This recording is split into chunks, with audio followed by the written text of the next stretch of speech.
Hey friends, it's Laura with Laura's Handmade Haven. Welcome or welcome back. I'm so glad you joined me today. We're continuing our Let's Bake Quilt Sew Along. We're working on week 5. So this week we're going to tackle the Mom's Cake embroidered block, the 350 degrees block, the beautiful tiered cake stand, and the flour sifter. So I have done a little work beforehand because let's just admit there's a lot of embroidery to do for that Mom's Cake recipe. Now I've decided that I'm going to do machine embroidery for all of that. So all of the stuff in this week that was going to be hand embroidery is now going to be machine embroidery in my quilt. And I'm going to give you some tips and tricks on how to make sure that you have the best results for your blocks if you decide to do machine embroidery for your quilt as well. The first thing we're going to do is head to the closet and grab our tearaway stabilizer because we're going to need that if we want our blocks to look good with machine embroidery. Now there are various types of tearaway stabilizer on the market that you can use for this. What I have here is a Pellon 360 Easy Stitch, and basically it's a perforated stabilizer. And if you can see through that, I don't know if you can see, but there's little bitty perforations all over this. So when I'm done machine embroidering, it allows me to rip that off the back of the block really easily, which is nice because I don't want an extra layer of stabilizer, especially if I'm working with a block that has other layers of interfacing in it already. So I am going to need this for the Mom's Cake block. I'm going to cut it the same size as the fabric because that block, the entire thing is getting stitched on. And I'm going to cut another piece for the 350 degrees, again, the same size as the block. Now, when it comes to the flour sifter, I just need a little piece because it's just for inside that handle. You don't need to put it all over your block, just where you're going to be embroidering. And then for the cake stand, that's going to be another pretty big piece of stabilizer. So let me get that cut, and then we'll head on over to the sewing machine to talk through our shapes. Okay, so I have 2 design boards this week because they're kind of a little different. The flour sifter, you're just going to need one of the shapes, and then you're going to need some bias tape, and we're going to do some machine embroidery, and then you're just going to need your background fabric. So that's pretty much all you need for the flour sifter. And we're going to have to make some bias tape, and make sure you cut this on the bias because we're going to put a little curve in the handle. And if you don't have true bias tape that's cut across the grain at a 45-degree angle on your fabric, then it's not going to curve for you and you're not going to be happy. So make sure you make true bias tape for the flour sifter. Now for the layer cake, you're going to need to do some DIY shapes again. So check out the sew along guide and check out the cheat sheet in the description box down below. And I have those measurements for you. Just remember when you're doing those shapes on your interfacing that you want to make sure you're at least 1/4 of an inch in from the edges before you start drawing your shape, just so you have that little bit of an edge. So when you go to turn it, you have a finished edge to turn into your shape. All right, and then the layer cake also gets some machine embroidery, and I'm going to do that after I get my shapes done and before I do my applique. So the other 2 blocks this week are only machine embroidery for me. Now, if you are doing the quilt just like it was in the original design, then you have some hand embroidery to do. But just in case you want to do machine embroidery like me, I'm using a Juki DX7, and I have this little stitch here that I actually feel is for like an eyelet.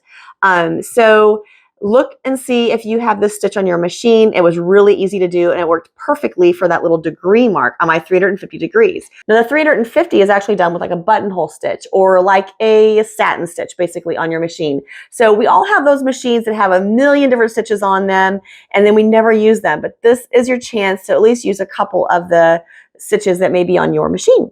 So check those out. This is my 350 block. It's ready to be trimmed down, and it's happy as can be. But I thought you might have some questions on how I was accomplishing that with a satin stitch. So I've done the majority, but not all, of Mom's Cake. So I will be walking through how to get this Mom's Cake stitched onto our fabric using that satin stitch or buttonhole stitch on your machine. And then I also added a couple little decorative stitches that were just on my machine that I never ever used. And I thought, hey, that'd be a perfect one for the line up at the top and at the bottom of the recipe. So that's what I used for my Mom's Cake recipe too. So let's start with this, and then we'll start talking about the Sew Simple shapes, and we'll just keep moving forward. All right, so I am using the Juki DX7, and I am using the clear presser foot that has a cute little triangle in the middle that helps me line up where my stitch is going to be. I'm using a dark brown dual duty polyester thread that I've been using for all of my applique, the Schmetz Microtech needle, And then the bobbin is 100% silk finished cotton made by Ceracore. Now, do yourself a couple favors. Make sure you put in a new bobbin before you start this. So what I've done is I've just set this on the satin stitch or the buttonhole stitch. And now the default for that is 2.6 and 0.4. I like to turn that down to 2 and then 0.3. It just gets the stitch a little closer together and a little narrower. So what I'm going to do is I'm just going to start here with the E, and I actually do go right to left, not left to right. I don't really know why, but I just like it like that. So I'm just going to drop my needle and drop my presser foot right there at the base of the E and start stitching.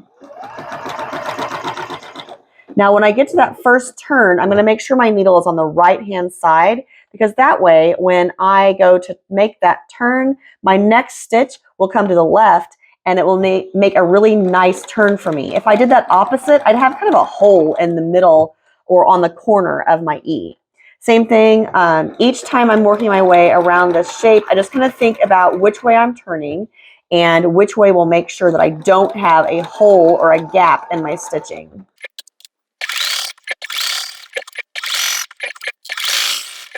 Now when I get to the end of this, I will do a stay stitch.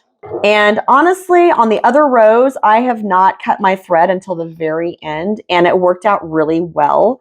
So if you want to do that, please feel free to do that. It works really good. But as you can see, that nice little satin stitch works really good for this embroidery on your machine. And so you don't necessarily have to have an embroidery machine to do machine embroidery. You just need to look at what stitches you already have and how you can use them. Now, I will tell you, I definitely have the tearaway stabilizer behind the entire piece of fabric that I'm stitching on. And I did press it to make sure that it was really good and flat before I started stitching. And it kind of like helps that stabilizer stick to your fabric a little bit, which gives you even a little more of a stability. Now, like I said, I haven't really been cutting my thread each time. I've just been lifting my needle and my presser foot and then going to the next section. And then at the end, I will cut all of my strings that are going between the letters and between the stitches. Now, I will not lie to you. This does take some time and it does take some practice. But I just feel like it is way faster than it would be if I tried to hand stitch this. And with my hand the way it is lately, I just didn't want to have to take all of that hand stitching on. So I've really been kind of challenging myself to find ways to do the machine stitching to get the same result or a similar result.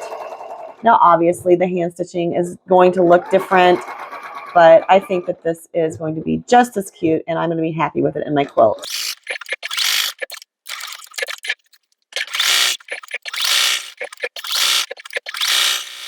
Another tip that I would share with you is that on a stitch like this, it's very important not to fight your machine. Let your machine feed the fabric through at the rate that it needs to. Otherwise, if you try to push or pull it through, it's just not going to give you as good of a result and you're not going to be happy.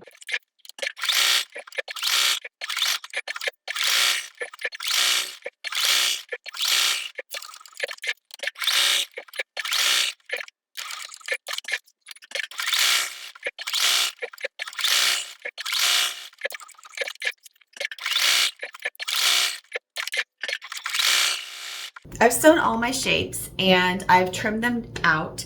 There wasn't really anything too tricky this week to do for sewing. The only thing that I would remind you of is that on the little flower sifter, you want to make sure you make your bias tape beforehand and put that in place before you sew your shape, because that bias tape will go into the finished edges of your flower sifter. And then on the cake stand, you want to make sure that you clip to but not through that stitch line on these little concave areas, just right here and right here. And then as a quick reminder, remember anytime you're doing rectangles or squares, anything that has that 90-degree angle, if you can, go ahead and trim that corner at a slant, and that will decrease the amount of fabric that goes into the corner when you turn the shape out. So I have some shapes to turn out, but I thought I could share this little trick with you because this week we do have this cake stand top, and it's kind of long and skinny, right? And to turn this out easily sometimes is a trick. So this is what I use to do that. I have a set of these really cool turn it all tools. And so what you're gonna do is you're gonna take your scissors and you're gonna cut a slit on one end of the Sew Simple shape. Not in the middle, but on one end. And then we're gonna get out our turn it all tool. And I think I'm gonna use the largest one for this because I can. You're gonna slide the plastic piece of the turn it all tool between the interfacing and the fabric of your shape. And then you're going to use the dowel rod that comes with it to push down into the middle of that tube, working the shape back up, pulling it out, and we have our shape basically turned out at this point. All we gotta do is use our 2-point turner and poke out our corners, and we will be good to go. Now you don't want to be super close to the end because you want enough that you can still turn that back in and have that nice finished edge, but you want to be close enough that you get the majority of the shape turned out. Now see, we can't even get our 2-point turner in the middle of this shape, so we're working it back down so we can get to the point. And actually, let me show you a different tool that we could use for this as well. Now you could definitely use the dowel rod, or if you have the purple thing, you can slide your purple thing down in there and poke out the corner with it. Now, if you don't have a purple thing, maybe you have a stiletto. And if you have a stiletto, then you can stick it right into the point and dig it out.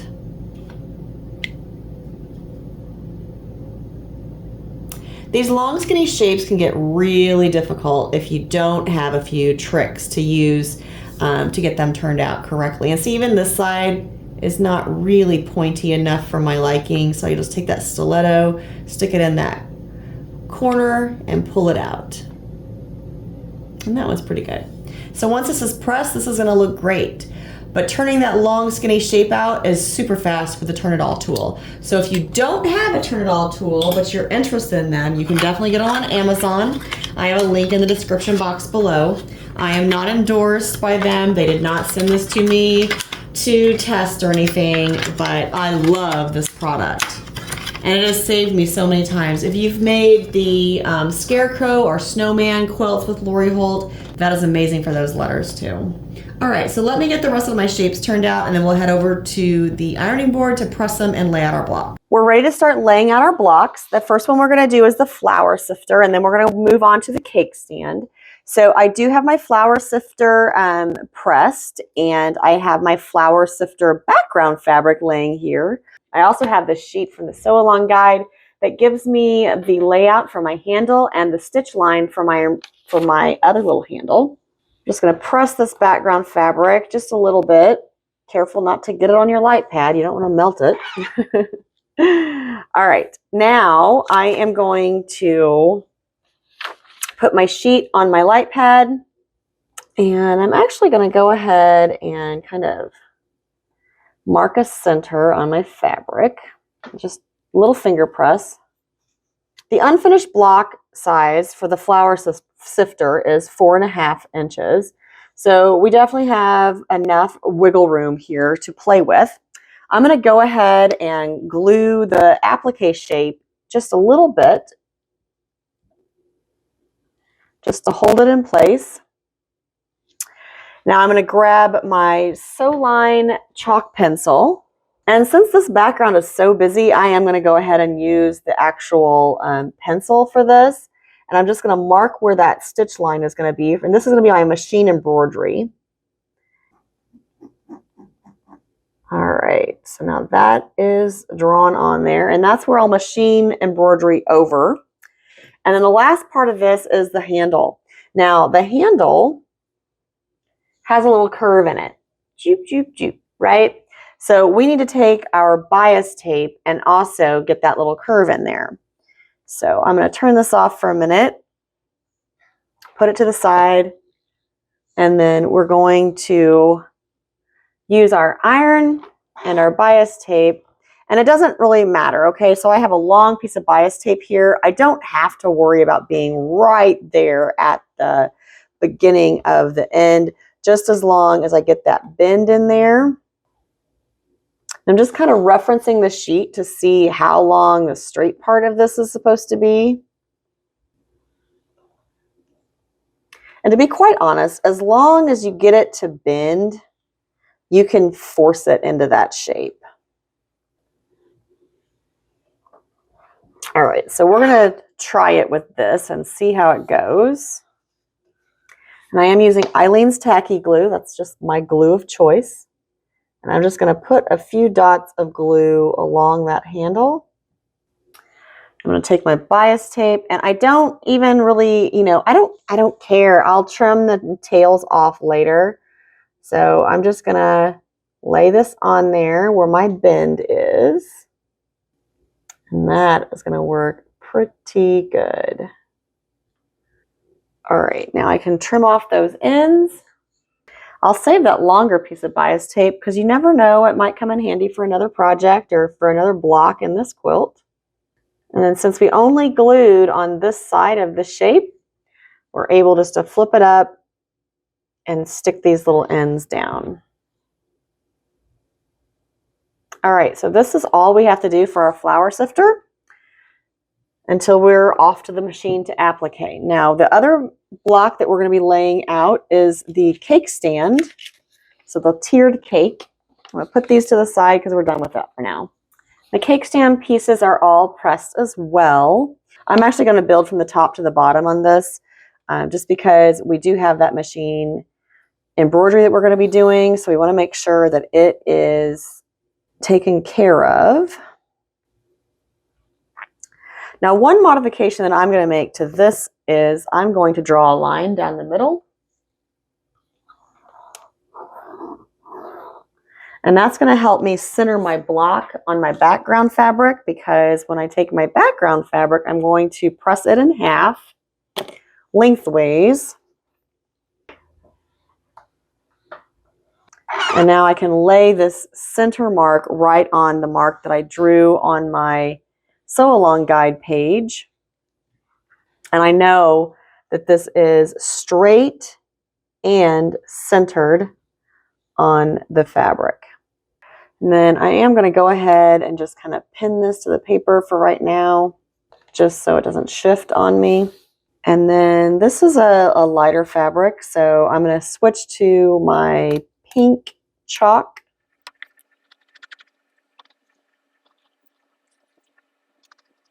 Now the cherries are actually buttons, but the leaves and the stems are like machine embroidery, or well, actually they're hand embroidered, but we're going to do them as machine embroidery. So those need to be also marked out on your background fabric, just so you know where those are supposed to be going. Now, before I remove this, I'm going to go ahead and just glue baste my cake pieces into place. And I'm going to go ahead and glue baste the top tier of the cake stand. Now I can remove this from the light box and finish the last two pieces of the cake stand, and this block will be ready for machine applique. All right, so that's all we have to lay out. I will tell you I have done one other modification, and we'll go look at that. I'm going to start with my gray machine embroidery first. So I'm going to go ahead and do this little flour sifter handle and the dome of the cake stand first. And I did put a little piece of the tearaway stabilizer behind this, just because I'm going to be stitching just on a single layer of fabric for quite a bit of ways. So I do have this on like a satin stitch. And in fact, on this one, I didn't change the width or anything. So this would be the full width, the default for the machine. Now, when I get to this first turn, I'm just going to leave my needle on the right-hand side. So when I pivot, it makes it a real nice sharp turn for me. And I'm just following the line. There's not much more to it. Just follow the line.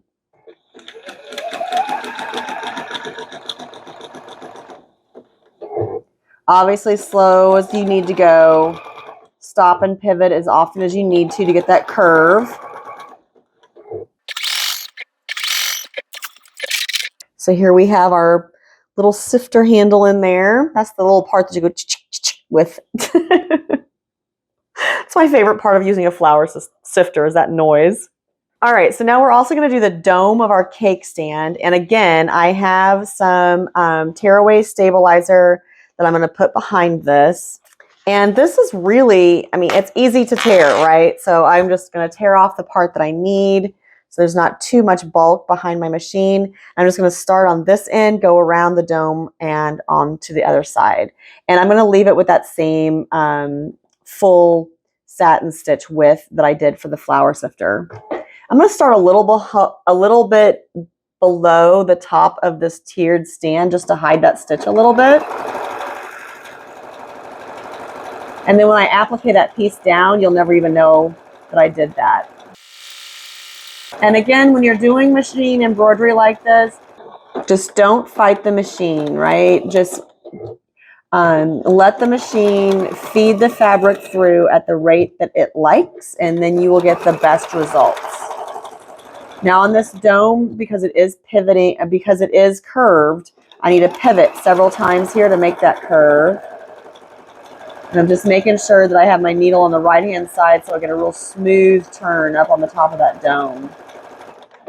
Now, since I'm going the other way here, I want to be on the inside to get this knob. Now, this knob, I'm not going to lie, it's going to take a little bit of patience to get around this circle with this wide stitch, but we can do it. And obviously, you know, if you want to do hand embroidery for these blocks, please do so, right? It's your quilt.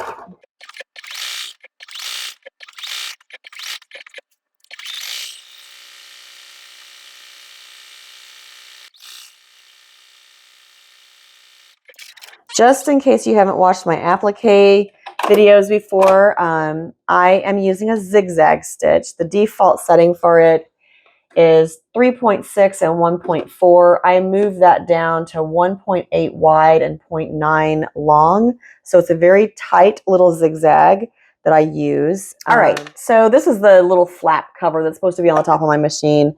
I have a stitch that looks like a leaf, and I'm going to grab a piece of scrap fabric and try that out to see how wide it is. And if that works, I'm going to use that for my little cherry leaves up there.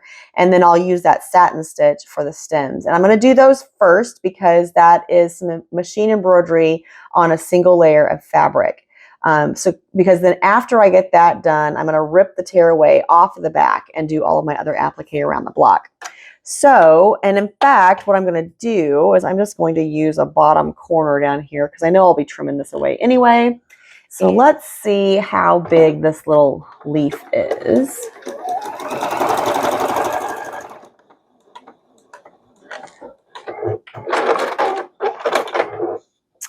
I mean, that looks pretty stinking good to me. I'm going to go with it. So let's go ahead and do a couple little leaves up here.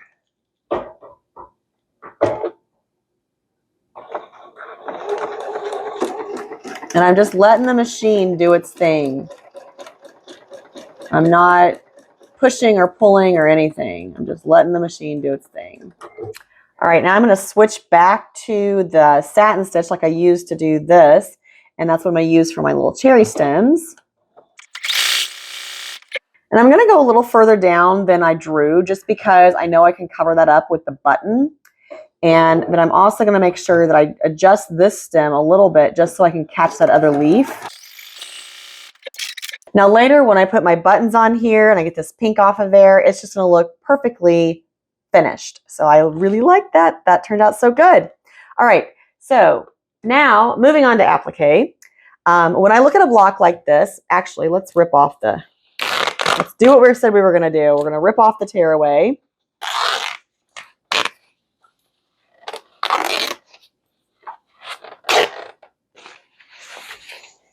Now I could save those pieces for another little piece of embroidery somewhere, and I may do that.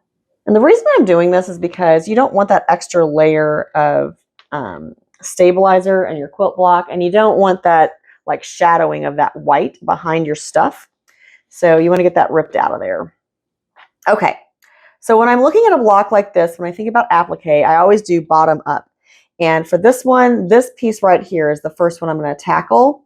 And then after that, I'll do this piece, and then I'll do the bottom cake tier and the top cake tier.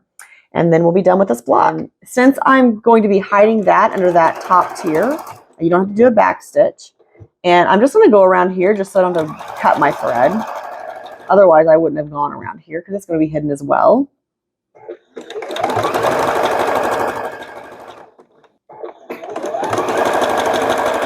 I did do a stay stitch.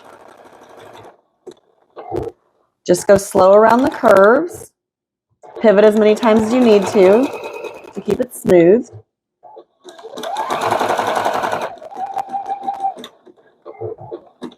And go at your pace. You know, don't try to go faster than you can handle. Just make sure you have a really nice, even stitch.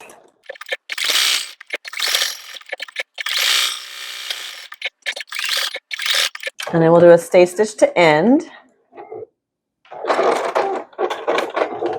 And now we're going to go and work on our top part of our cake stand. I'm going to lift this back just so I don't accidentally get that stitched down.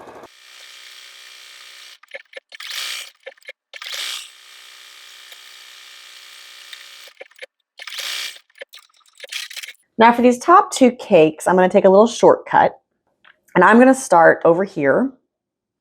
And I'm not going to backstitch.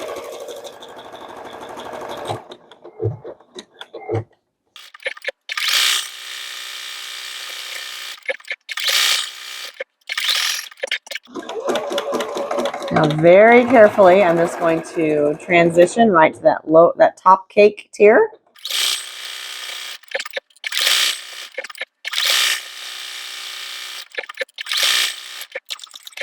So now our cake stand, our layer cake is together. It's ready to be pressed and then trimmed down.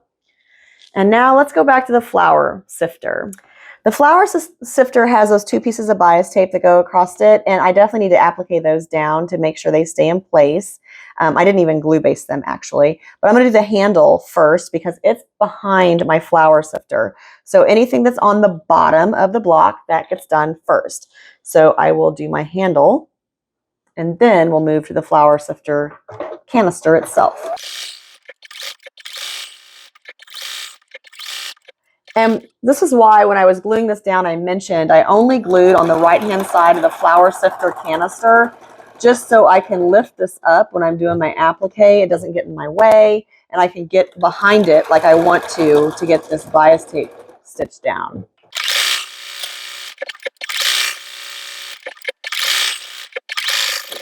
So if you are following the design of the original quilt, then this is really all the applique you have to do this week.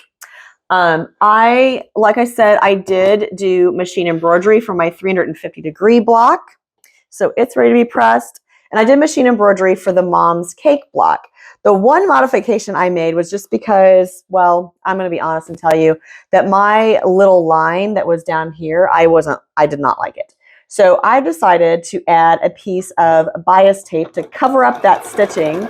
So I'm just going to stitch this into place, and then we can press all four of the blocks, trim them up, and have our reveal. We have our 4 blocks appliqued and ready to be trimmed down or trimmed up, however you want to say that. Trimmed to the size we need them for the quilt. So I actually got out my 16.5-inch ruler, and I am going to use that to trim down my mom's cake because it is 16.5 by 8.5. So we use the 16.5-inch square to get the length, but we're going to use our cutting mat to get the width because it messes with my mind with the trim it up rulers because they're just not, I don't know, all the marks are not there. I can't do it. What we're going to do is use our 12.5-inch ruler and kind of look at the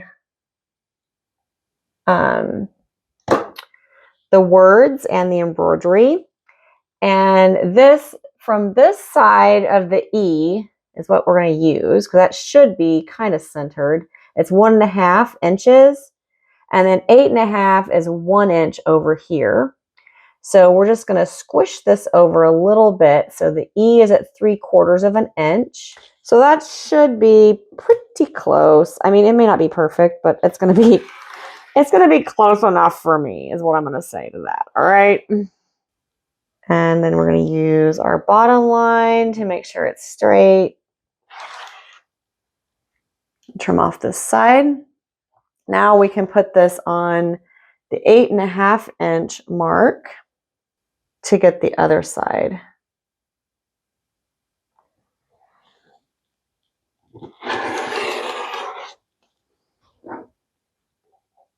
Please don't come at me for cutting down towards myself. I promise you I'm being careful.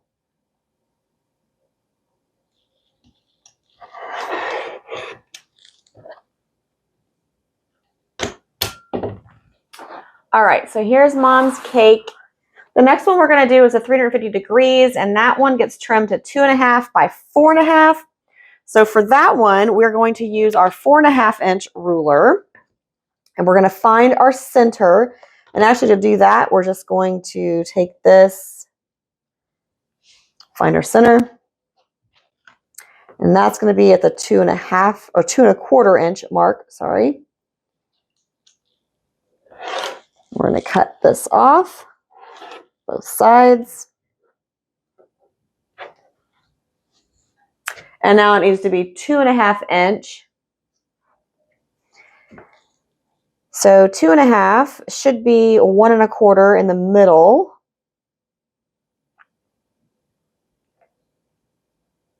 Looks like we have about 3/4 of an inch below. So we're going to cut that. Put this on the 2.5 inch mark. All right, so now we have 2.5 by 4.5.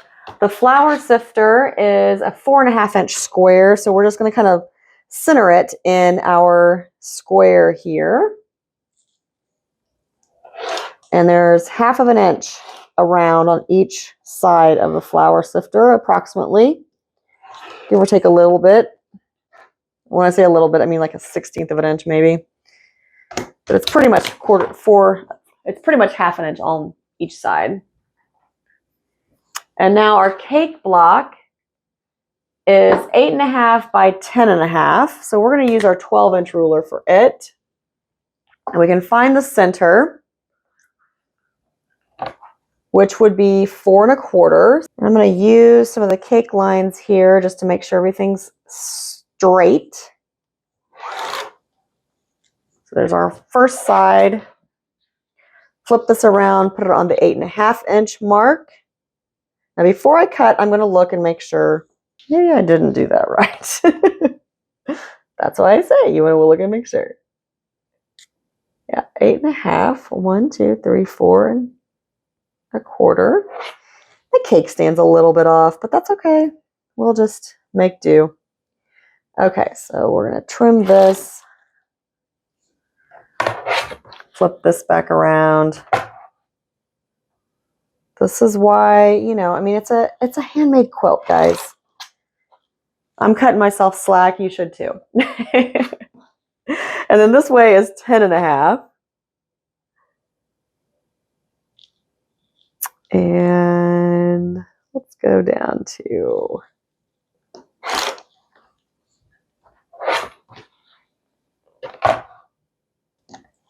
and 10.5. All right, let's get these on the design wall so we can see our beautiful blocks that we've completed this week. Okay, so the 4 blocks we completed this week were the Mom's cake, the 350 degrees, the flour sifter, and that tiered cake with that beautiful stand. So that's week 5. How are you doing? Are you keeping up? Are you getting your blocks done? Are you just watching along? And that's fine too. So however you're tackling this Let's Bake quilt sew along is perfectly fine. Extend yourself some patience and grace. And remember, you do not need to keep up with the sew along. These videos will be here for as long as YouTube will allow it. And you can sew at your own pace. You can go back and reference them as many times as you need.